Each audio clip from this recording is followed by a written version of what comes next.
Good morning, everyone. We had to wake up the stage manager. Kind of seems like it's 10:30 in the morning, doesn't it? Everybody had a nice rest yesterday after a long, warm day in Crete. Anyway, I'd like to welcome you to another in a series of presentations that we're giving over the course of this cruise. And I'm still your happy lecturer. Anyway, I know that some of you will be leaving us when we get to Malta, and we'll bid you a fond farewell later. But it's not loud enough. Can you guys hear me? I didn't wake them up back there, so maybe not. Anyway, today we're going to talk about Malta and our port of call, a place called Valletta. By the way, we're going to talk a little bit about the Maltese Falcon, but not the one that made the movie. No, maybe we'll just mention the movie just a little bit. Anyway, historically, Malta's location, if you put it in real estate terms, gave it great strategic importance as both a naval base. It's south of Italy, it's east of Tunisia, and north of Libya, and that gives it, from a real estate perspective, location, location, location. Anyway, Malta is on an archipelago that lies on what's called the Malta Plateau. That's some shallow water. It's kind of a reef or shallow area in the middle of the Mediterranean.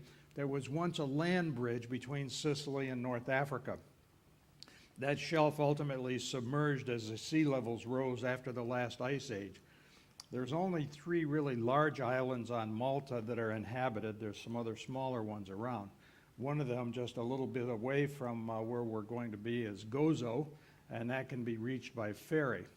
The Republic of Malta covers about 316 square kilometers, or about 122 square miles. Has a population of 450,000 people, and that makes it the world's smallest yet most densely populated country. The city of Valletta is in the it's actually the southernmost capital of all the capitals in Europe. The Maltese archipelago had miniature versions. We talked about these versions before of some very large animals, as was the case of both Rhodes and Cyprus. Here, the extinction of the dwarf hippos and the dwarf elephants was also linked to the arrival of the earliest humans. Okay, yeah, dwarf hippos and elephants on Malta. Well, we talked about this before. Basically, fossil remains of dwarf elephants have been found on Malta. They've also been found on Cyprus and Crete and over on Rhodes. The Maltese version was closely linked to modern-day Asian elephants, so obviously they walked across that land bridge when it was shallower. It had about a reduction in size of some 90% from its land-based other people or animals. That means the shoulder height was something less than 2 meters, maybe about like that, to the top of the shoulder of that elephant. They weighed in at 2,400 pounds, or about 1,100 kilograms. And as we said before, these dwarf animals are examples of insular dwarfism. That occurs when very large animals become trapped on an island and they have very scarce resources, and over a long period of time they get smaller and smaller. Maltese islands were first settled about 5200 BCE, and archaeologists have found ancient pottery on a place called the Scorba Temples. They're about 17 kilometers west of Valletta, or 27 minutes by car. So if you want to go out there, that's not too hard to get to. Because that site is so important, it's listed as a UNESCO World Heritage Site, as are I guess there's 6 other megalithic sites similar to it on Malta. So we've got a lot of places that you can go look at in a relatively small area. The Sicani people built these places, and those some of the oldest existing freestanding structures in the world. Now, it was generally thought that they are closely related to the Iberians, so they thought they came from Spain or Portugal, but DNA says they all came from Sicily, so there was some kind of a migration in there that the archaeologists aren't still quite clear on. Nearly all of the Maltese temples were built using pretty much the same kind of a design. There was a corridor that led through 2 kind of kidney-shaped chambers, and that led up to a small altar. The walls around the side were formed from great big large blocks of stone that were stood on edge. The internal walls were painted with red ochre, and then later on in the history of the evolution of these places, they were decorated with very intricately carved spirals and fish and sometimes even snakes. and some of them had patterns of simple dots that were kind of pitted into the wall. Prehistoric farming settlements were discovered in caves that are about 7 miles south of Valletta. Those caves also were used just as a happenstance as air raid shelters during the Second World War. And while they were using them as air raid shelters, archaeologists started to notice that under the stalactites and stalagmites there was cave paintings. So they'd been there for a long time because the stalactites and stalagmites had formed over them. They also found some animal bones that were located behind what would be classified as a movable or removable stone altar. There was an indication that probably they did sacrifices that were of animals, most likely to a goddess of fertility. Number of Venus figurines have been found on Malta. They have proportions that are similar to statuettes that were found throughout Europe. Now, Malta's version dates to sometime between 2800 and 2500 BCE. The Venus of Malta statue that's located today in the National Museum of Archaeology that's here in Valletta. The temple building culture that made these things disappeared sometime around 2500 BCE. Archaeologists speculate that they fell victim to either famine or disease. There's no indication of any natural disaster. When the new Bronze Age immigrants finally arrived, they brought a culture that ultimately cremated their dead and buried them in structures called dolmens. Now, a dolmen is a kind of a tomb with just a single chamber.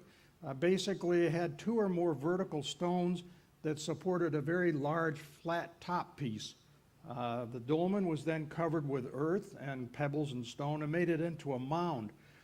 They started to find these things all over southern Europe and out into the islands because weather had worn away all of those pebbles and stones and a little bit of dirt, and it just left these big, kind of strange looking structures. Basically, that's how they found them. Now, the next people that came into the island were the Phoenicians. They were traders, and they came from what we now call Iran. They used the Maltese islands primarily as a stopping point along their trade routes across the Mediterranean. The Phoenicians introduced domestic beekeeping, among other things, to Malta, and the island's apiaries resulted in the ancient Greeks calling the islands honey sweet. So it wasn't called Malta to the Greeks, it was whatever the Greek words for honey sweet are. I think it was honey sweetus. That bad joke. Malta's weather and climate are strongly influenced by the sea, and that gives the honey a variety of very different Mediterranean flavors. The bees somewhat follow the seasons, so as the year progresses, the bees find different plants to go to. They get their nectar from a different flower in each season. And there are 20 different kinds of honey in Malta from various plants, and those include, and trees as well, that include clover, carob, eucalyptus, orange blossoms, and thyme, and just other kind of weeds. On Malta and Gozo, there are only about 2,200 colonies of bees. Now, if you think about that, that's not a lot of bees, but it is for this little bitty island. And according to veteran beekeepers, people that specialize in how much honey the bees can produce, the islands would have to be 3 times as large as they are for all the honey that's being sold today as Maltese was genuine. Now, if you want to get the real McCoy, the label should clearly state that it was made in Malta. If you pick up a jar of honey at the airport and say, oh, this would be a wonderful gift to take home because it says Malta on it, look at the label. If it says it came from the EU or the EC, it probably wasn't made in Malta. It has to say it came from Malta. Ultimately, this is what the top of the jars look like, but you can kind of make sure that you get the right stuff by just checking the labels. Anyway, ultimately, Malta came under the control of Carthage. That's today's Libya. That's the guys down in North Africa. The people from there cultivated olives and carob, and they produced a lot of different kinds of textiles. Pretty soon, the Punic Wars erupted between Carthage and Rome, and as a result, Malta was conquered, surrendered, reconquered, and basically it bounced back and forth between Carthage and Rome.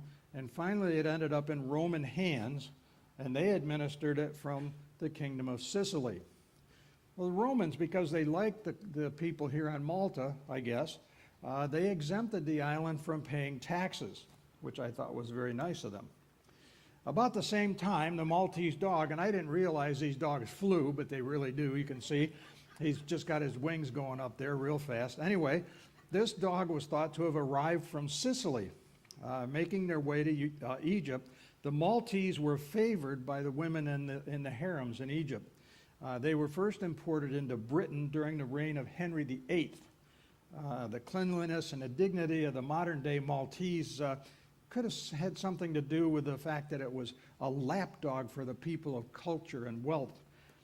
At one time, Maltese were regarded as possessing very curative powers. In fact, there's a report that one person placed his dog on his pillow so that the owner, the guy, could be health or restored to health. He'd be healthier because his dog was sleeping on his pillow. The little dog is descended from a Spitz-like dog, which was bred for hunting rodents. Maltese version was developed. They used miniature spaniel and poodle breeds. The originals were much larger in size than the present-day counterpart. Early breeders took these little Maltese and they actually put them in very tight containers. And they tried to keep them there because they thought that by doing that, the offspring would tend to be smaller. So I guess if you took the little Maltese today and you put them in a great big wide open space and bred them, they'd get bigger. And you'd have giant-sized cuteness. Yeah, well. The Romans introduced some decorative mosaic floors and marble colonnades and classical statuary in almost everything that they built. Roman Domus, a country village just outside the walls of Medina. It's a great example of one of these places. Malta itself harbors people that had a lot of wealth. It's lavishly decorated houses, and the quality of the textiles here were all praised in as late as the 1st century in the BCE.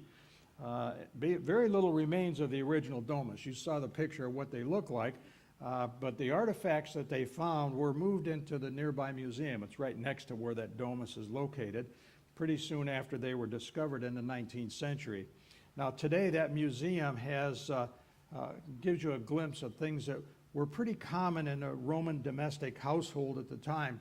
And the exhibits there range everything from family division of roles to fashion to education, entertainment, food and drink, as well as the way their houses were decorated. So it's a really interesting museum. The walled city of Medina is about 14 kilometers or some 11 miles west of Valletta. It was Malta's first capital. It's a home of a lot of aristocratic buildings, houses, Baroque-style buildings, and so on. Most of those were built by the Knights of St. John. It has very narrow, winding streets that were designed basically to confuse anybody who might try to invade. In 58 CE, the Apostles Paul and Luke the Evangelist were shipwrecked on Malta, at least on one of the islands, and Paul remained on Malta for about 3 years. Christianity thrived here ever since that time. Now, St. Paul's catacombs that are basically in Malta, they're not directly related or associated with the saint, but they got their name from the nearby St. Paul's Church and Grotto.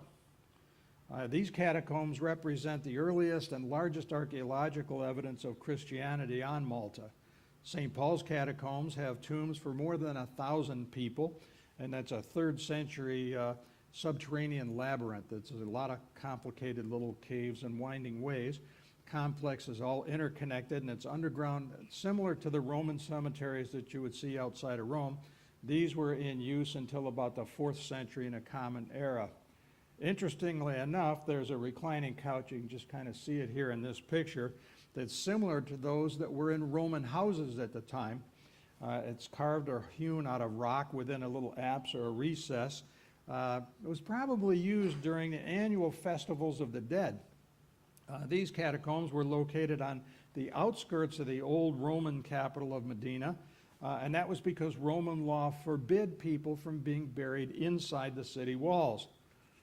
Now, this place is about 13 kilometers, 10 miles or so from Valletta.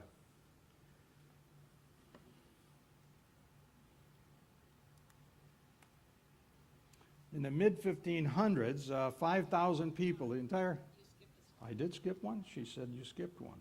Okay, I did. How about that?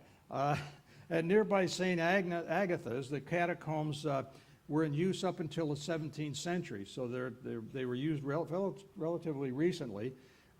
This is a pretty large complex, but it only has some 500 tombs. There's also a crypt within the complex where St. Agatha allegedly hid back in 249 in the Common Era. Now, at that time, she was fleeing from Sicily because she was being persecuted by the Romans. There's some pretty beautiful ancient frescoes in the two small chapels that are within this set of catacombs. The site also has a pagan burial chamber that predates almost all the rest of it, and it has intact skeletons from the original open tombs. After the Punic Wars, Malta was attacked and controlled by first the Vandals, then the Ostrogoths. Both of those were Germanic tribes. Local allegiances over time bounced between the Pope and the Patriarch of Constantinople. Now remember, the Patriarch is the head of the Eastern Orthodox Church, and that's very common through much of the Mediterranean. In the mid-1500s, some 5,000 people, basically the entire population of the island of Gozo, were captured by pirates. They were taken to the Barbary Coast in present-day Libya, where they were treated as slaves. Now, some of those Gozo people were ransomed and let free, but pretty much it shattered life on the island, and the families that were left behind were pretty much broken and split up. Did that go away? There, it came back. Okay, the layout of the town is very different on Gozo than it is on Malta. The villages on Gozo are very much open. They're not closed up with these little narrow streets, and they don't have the Maltese pattern of tight winding streets and pretty easily defended. That place was more open. That made Gozo very vulnerable to both pirates and slavery raids, and that's the reason it didn't develop until the late 18th century. Now, the Grand Master of the Knights, basically over on Malta, encouraged resettlement of Malta after all of this piracy thing happened, but a lot of the knights said, wait a minute, I'm not going to go over there. That place isn't very safe. So they resented going. Now, if you go to Gozo, which isn't hard to get to, you may find that the locals over there tend to be kind of a little bit standoffish. Now, that might be a result of ancient pirate attacks. Reluctance to share information crept into their characters, so they tend to be a little less friendly, less open. The Muslims captured Malta, but they allowed the Christians there the freedom to practice their own religion. Muslim invaders introduced new irrigation techniques, some fruit, and even the cultivation of cotton. But then Malta was conquered by the Christians, so again it goes back and forth between people. Became part of the Holy Roman Empire for some 72 years after the Muslims were expelled. All of the Muslims that were remaining on the island after the Christians took over were required by decree from the knights to either convert to Christianity or leave. The Knights of St. John were driven out of Rhodes by the Ottoman Empire way back in 1522, and the Holy Roman Emperor Charles V decided it would be nice, so he gave them the Maltese Islands for perpetual use. Now, in return, they were to pay a yearly fee of 1 Maltese falcon. That's a peregrine subspecies that was found only on Malta. The falcons were to be trained by the Grand Master's falconer and then sent off to Charles. Now, why would he want a bird for payment? Now, 1 bird a year doesn't seem like a whole lot. Basically, he was a very avid falconer, and the raptors were known for their very great hunting skills. Unfortunately, the birds were nearly driven to extinction on Malta. By the 1980s, it was believed that none remained. Well, luckily, now ornithologists say that they have found 3 pairs, just 3 pairs of the falcons that are breeding on the archipelago. Where they were hiding from 1980 until just a couple of years ago, nobody knows. In 1941, Warner Brothers film featuring Humphrey Bogart as a detective made the legend of the Maltese falcon famous throughout the world. Basically, he was investigating a case involving a priceless statue of the falcon. Allegedly, it was the one that was supposed to go to Charles V. Of course, the emperor would never have accepted a plaster prop statue. I mean, let's face it, he only wanted the real bird. In 2007, Malta was forced to halt bird hunting on the islands in order to gain membership in the European Union. Well, that was good. They got into the Union, but then in 2015, the Maltese voters approved a pretty controversial spring hunting referendum for hunting migratory birds. If you think about that, that's a little scary because this is the only place in the European Union where it is no longer illegal to hunt birds. Construction of Valletta, at least the fortresses within Valletta, was proposed by the Order of St. John as early as 1524. Before that, the only building on the peninsula where Valletta sits was a small watchtower. It was demolished and Fort St. Elmo was erected in its place. Basically, it's a star-shaped fortress that's situated to cover the entrances to both of the harbors for Valletta. Star forts were known because their particular construction allowed them to be defended from all sides, to be able to detect and defend against attacking enemies. Now, the Order of St. John was also known as the Hospitallers. They were a military religious order who are known today as the Knights of Malta. Their fortifications were a series of bastions and walls that all contribute to basically the character of Valletta that we see today. In 1565, the Ottomans invaded Malta again. That attack is known in history as the Great Siege of Malta. The garrison of Fort St. Elmo at the time consisted of just 150 knights, 60 armed galley slaves, and 600 soldiers. Most of those were Maltese people. The majority of the soldiers on the fortress were Spanish.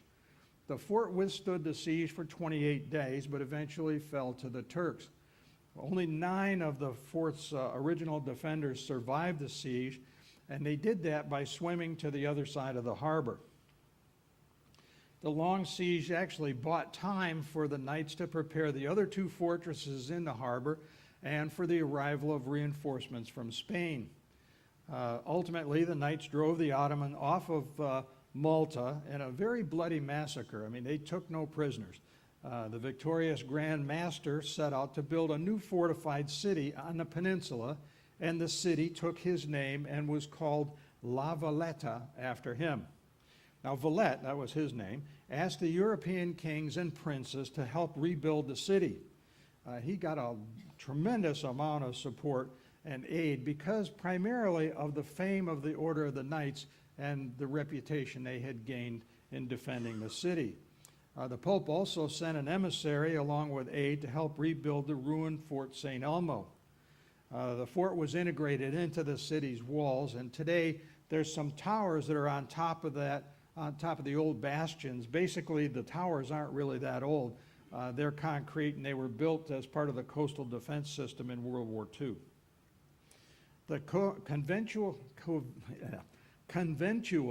which means it has to do with a convent or a monastery, of St. John was built by a prominent military architect. It's also called a co-cathedral because the bishop's seat is shared with another cathedral on the island. Basically, sometimes it shares that function, and the bishop will come at one occasion at one church, and then he'll go to the other church for another occasion based on different festivals. The Knights of St. John brought in Italian and Flemish painters. They brought them to Malta primarily to decorate their palaces as well as their churches. Now, the exterior of this church is not really all that spectacular. Basically, it was built by a military engineer, not by a religious architect. It's pretty austere, but the inside is very ornately decorated in the Baroque style. There's very intricately carved stone walls and beautifully painted vaulted ceilings. Very spectacular building. The Knights Grand Master, his name was Jean Parisot de la Vallette, was the founder of Valletta, and he lies in a crypt that's within this cathedral. He suffered a stroke and died just 3 years after the Great Siege, so a lot happened in his life in a very short period of time. When you go into this place, there is an entrance fee, at least there used to be. I don't know if there still is, but I believe there still is. And there are a few rules that you have to follow when you go to visit the cathedral. St. John's is a place of worship. It's an active church, and you kind of have to be appropriately dressed. I mean, they expect you to be dressed as though you were going to go to Mass or to church. High heels and narrow-heeled shoes are not permitted on the inlaid marble floors. The floors basically is made up of inlaid marble gravestones. The whole thing is a pattern of these gravestones. They're covered with very brightly colored depictions, and they often have, crests and weaponry and skeletons, or at least depictions of skeletons, as well as an inscription. St. John's it's about a 15-minute walk from where the cruise terminal is. Now, there are two of Caravaggio's most notable works that are on display here. They are the beheading of St. John the Baptist and St. Jerome. They were on display in the church. And the beheading of St. John the Baptist is the only painting that Caravaggio signed in his lifetime. It was done in the same color of paint that actually was used for St. John's blood. Caravaggio was born in Italy sometime around 1571. He has a kind of a checkered past. He killed a man in a brawl, and then he ran away to go to Naples. Ultimately, he went to Malta and then to Sicily. He painted at least 7 major works during his 15-month stay on the Maltese islands. Now, Caravaggio was received into the Order of Malta as a Knight of Justice because of his paintings and his artwork. But his past kind of caught up with him, and he was stripped of that award when the order learned about all the crimes that he had committed in his past. Well, what's a painter to do when you lose your thing? You go attack a priest, of course, or at least one of the members of the order. For many years, the cause of Caravaggio's death was pretty much unknown. It was shrouded in mystery. But back in 2010, a team of scientists discovered that his bones contained really, really high levels of lead.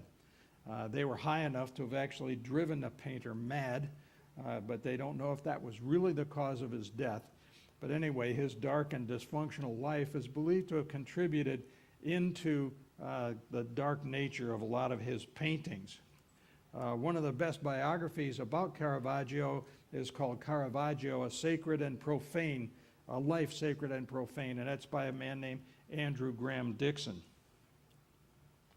In 1775, Fort St. Elmo was captured by 13 rebel priests. The attack became known as the revolt of the priest. The Knights Order flag was lowered, and they raised the banner of St. Paul. Well, that didn't last very long, because pretty soon the Knights recaptured St. Elmo. The rebels were tried. Of course, they were found guilty, and 3 of them were executed. Over the years, the power of the Knights declined, and the order became a little kind of unpopular because there wasn't any real reason to have them there anymore, at least in the people's mind. The Knights of St. John reign ended when Napoleon captured Malta in 1798. Napoleon was on his way to Egypt during the Napoleonic Wars and the French Revolution. Now, as a ruse, Napoleon sent a message into the town and said he'd like to come in to have a safe harbor at Valletta so that he could resupply his ships and he could get some water. And of course, the people said, sure, come on in, or those things. But once he got within range, he turned his guns on the city and basically bombarded it into submission. Napoleon, after he took the city, abolished all the feudal rights and the privileges on Malta. He granted the free Jewish slaves that were being held on the island. Under the French rule, the education system was reorganized, and it had values that were laid down by Bonaparte himself. Now, it provided both primary and secondary education to everybody on the island. Well, that was okay, except the forces that were left behind by the French were very unpopular with the local people.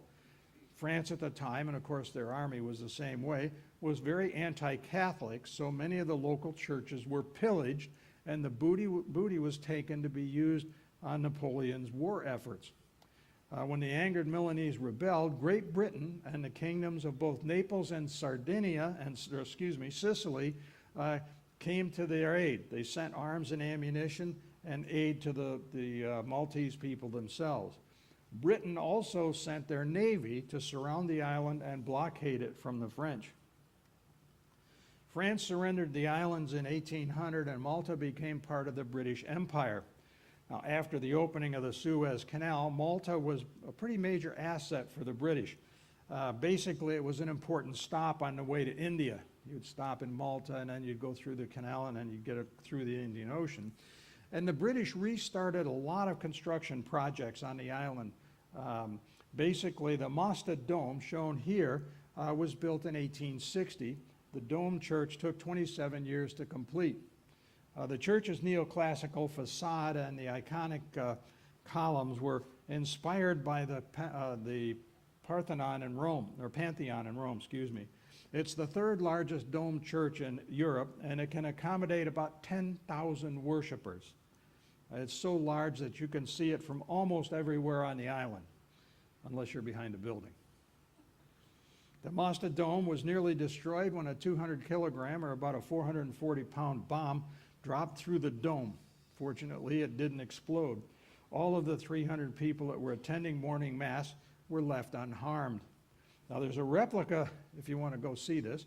Inside the church, they have a replica of that bomb, so you can see what it was like. The real one was taken out by explosives ordnance people and taken care of. Anyway, the Royal Opera House, which wasn't very far away, had been constructed at the city's entrance in the 19th century, and it was destroyed along with many other buildings during World War II's attacks. During the First World War, Malta was known as the nurse of the Mediterranean. Large numbers of wounded soldiers were brought here for treatment. In 1919, when 4 Maltese men protested new taxes that had been imposed by the British Army opened fire on them. The event is still commemorated today as one of Malta's 5 national holidays, commemorating those 5 men. Prior to the Second World War, the Royal Navy's Mediterranean Fleet headquarters was located in Valletta. The Navy felt that the location was just a little bit too exposed to air attacks coming from Europe, mostly from Italy.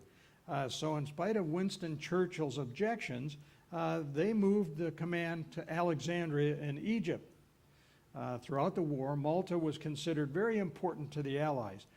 Being a British colony that was very close to Sicily and the Axis shipping lanes, Malta was bombed almost continuously by both Italian and German air forces. And those raids caused widespread destruction of Valletta and the harbor area. Great Britain used Malta for a submarine base, and from there they launched attacks against the Italian Navy. They also had an important listening post where they intercepted Nazi radio traffic. King George VI awarded the George Cross to all the citizens of Malta during the war. Now, he did that because of how much they had supported the British through all of their trials. Anyway, there's a lot of historians that argue that the award actually resulted in British forces suffering disproportionate losses because they expended additional effort defending Malta because of that award. In 1989, moving forward in history, neutral Malta hosted a summit meeting that was between the U.S. President George H.W. Bush and the Soviet Premier Mikhail Gorbachev. It was the leaders' first time ever having a face-to-face meeting. That meeting is believed by many to mark the end of the Cold War. 15 years later, Malta became a member of the European Union. Today, the supreme head of the Knights of Malta is the Grand Master. He's elected for life. Now, worldwide, there's about 13,000 knights and dames. Membership is by invitation only, and solicitation is not invited or encouraged. So don't go on your internet and look up Knights of Malta and send in a thing and say, I'd like an application, because they'll just ignore you. Fort Angelo and Valletta belonged to the Knights from 1530 until the island was occupied by Napoleon in 1798. Then in 2001, the country ratified a use grant for the Knights for St. Angelo and Valletta. The agreement has a duration of 99 years. That's a long time. Just say, here, go use this. However, Malta can take it back after 50 years. So if you want to go get some solace or hide from some other things that are happening in the world, don't run there, because the Knights won't let you in. Now we're going to take a look at some of Maltese's culture. It looks like it says Ghana Fest, right? Basically, traditional music includes what is called Aana Fest. Basically, in many ways, it's a debate that's kind of like a debate and a song combined. Few people, usually two men or a couple men, take turns arguing points in a sing-song voice. The lyrics are improvised, and they create a challenging but pretty friendly atmosphere. So if you get a chance to go watch one of these things, it's kind of interesting. As you can imagine, it takes a lot of practice to combine debate with musical artistic qualities, and they kind of just spring up out of nowhere. Now, folk music in Malta was very heavily influenced by its geographical location. In fact, researchers found that Aana is a combination of the famous Sicilian ballads that are mixed with some Arabic music. So it's a very eclectic sort of a way to do things. Maltese folklore itself includes stories about everyday life, mysterious creatures, and supernatural elements. They were most likely compiled by Father Manuel Magri. He's a Maltese archaeologist, and it was done in his work called The Fables from Our Forefathers. Father Emmanuel was also a Maltese ethnographer and writer. Now, working at the end of the 19th and into the beginning of the 20th century, his important work saved materials that would have otherwise been lost to history. His collection inspired other subsequent writers, to gather traditional stories and tales, fables, and legends from all over the archipelago. Magri died unexpectedly in Tunisia in 1907. He'd gone there to celebrate Easter with the Maltese community that were expats over in Tunisia. Traditional Maltese baptismal feasts include almond macaroons that are covered with white or pink icing. Other delicacies that are eaten at that time include a kind of a spicy heart-shaped tart that's made of chocolate-flavored almond paste.